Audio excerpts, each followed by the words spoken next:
उदालगुरि जिल्ला दुलाराय बर' फरायसा आफादा 49थि थान्दै जख'न्थाइखौ खुंनो थाखाय जोङो 100% साखाफारा। बेयो 10 आरो 11 जानुवारि बेवहाय पानेरि सिङाव थानाय कसुबिलावहाय जों खुंनो थाखाय लादों। दा बे 49थि थान्दै जख'न्थाइजों लोब्बा लाखिनानै जिहेतु गेलेनाय बादायलायनाया एसे गोलाव जायो, सम नांगौ जायो, बेखौ नोजोर होनानै जोङो दिनै 9 जानुवारि दिनैनिफ्राय जों बुलुर बादायनायखौ जोङो जागायनो थाखाय लाबाय।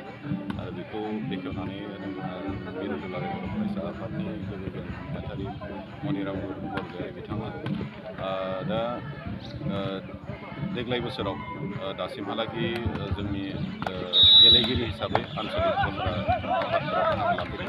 19टा दफरा आफादा बाहागो लादों। गासै 22टा दफरा आफाद जोंहा दङ। बेनिनो मादाव मोनबाया दासिम मोनफैनो हायाखै। आसा खालामदों बिथांमोनाबो फैगोन। दा बे हिसाबै आं दफरा आफादफोरखौ खावलायदों मोनफ्रोमबो दफरा आफादा मोजाङै मोजां गावबा गावनि बेस्ट अफ दा बेस्ट पारफरमेन्सखौ जाहाथे होलायो। देरहानाय जेननाया थागोन खेला हिसाबै, खिन्थु बेखौ बिराद माने डिमरेल जानांगौ जेबो बाथ्रा गैया। खिन्थु जोङो जिहेतु नैबे बायदि हाबाफारिनि गेजेरजों जोंनि ओनसोलाव बा जोंनि माहारिनि गेजेराव माने गेलेनाय दिगखौ मोनसे जागरण लाबोनायनि मोनसे प्रसेसता जिहेतु दुलाराय बर' फरायसा आफादा बर' हारिखौ मोनफ्रोमबो दिगखौनो माने एसे आपडेट खालामनानै माखासे एजेन्डा लानानै जों खामानि मावनो गेलेनाय दिगखौनो जा, खेथि बाथि दिगखौनो जा, हारिमु दिगखौनो जा, थुनलाइ दिगखौनो जा, दिगखौनो जोंनि लाइमोनफोरा जोंनि बर' हारिखौ जौगासारनांगौ बेखौ थांखि आरो नोजोर लाखिनानै जोङो हाबाफारि लानो बे हिसाबै देग्लाय गेलेनाय दिगाव काबादिबो दङ जोंहा बुलुर बादायनाय, काबादि लोगोसे माराथन खारनाय आरो हारिमु दिगाव जोंहा गोबां आयदाफोर दङ। ओमफ्राय लिटारेरि जोंहा बादायलायनाय जिखिनि इभेन्ट्सफोर गासैबो इभेन्ट्सफोराव जाहाथे मोनफ्रोमबो दफरा आफादा बाहागो लायो आं बेखौ खावलायनो मिडियाफोरनिसिम गाहाम बावबाय।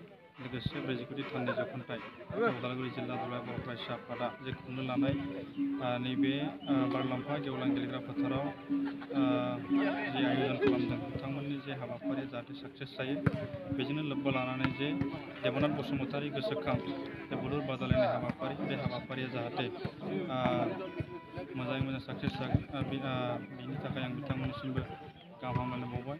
दा नैबे बुलुर बादायलायनाय जे हाबाफारि आयजननि खालामनाय, दा बे हाबाफारिजों जाहाथे ओनसोलनि जायफोर गेलेगिरि बिथांमोना बा फरायसाफोर जोंनि ओनसोलनि थानाय गुबुन जाथिफोरनि जे सुबुं माहारि दं बिथांमोनाबो जाहाथे जोंनि बे गेलेनाय बादायलायनायाव बाहागो लानानै जाहाथे साक्सेस खालामो आरो बिथांमोना गावखौनो जाहाथे स्किल गोनां, मोनसे आदब गोनां गावनि जे स्किलखौ देखायनानै जाहाथे इयुन फारसे गेलेलांनो हानाय जे नैबे खाबुखौ बिथांमोना लायो।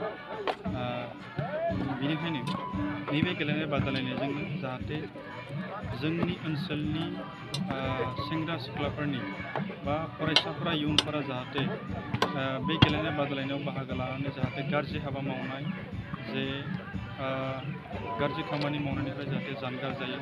बिनि थाखाय दुलाराय बर' फरायसा आफादा मोनसे मावथांखि लादों जे बड'फा गेजेरथियारि सोलायनाय मावथांखिखौ बिथा खालामनानै थांनाय बोसोर बा बै बोसोरनि खननै जालांबाय जे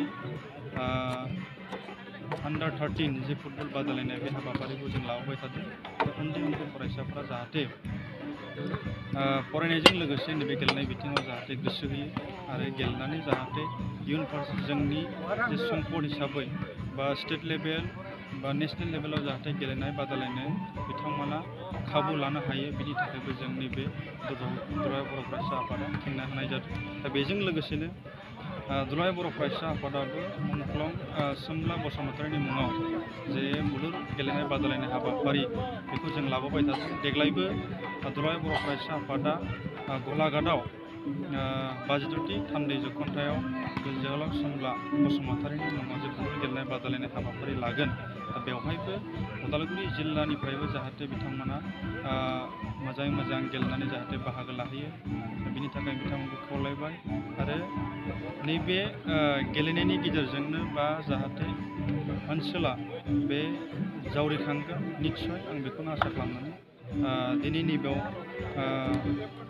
देबनाथ बसुमतारीनि जे बुलुर गेलेनाय बादायलायनाय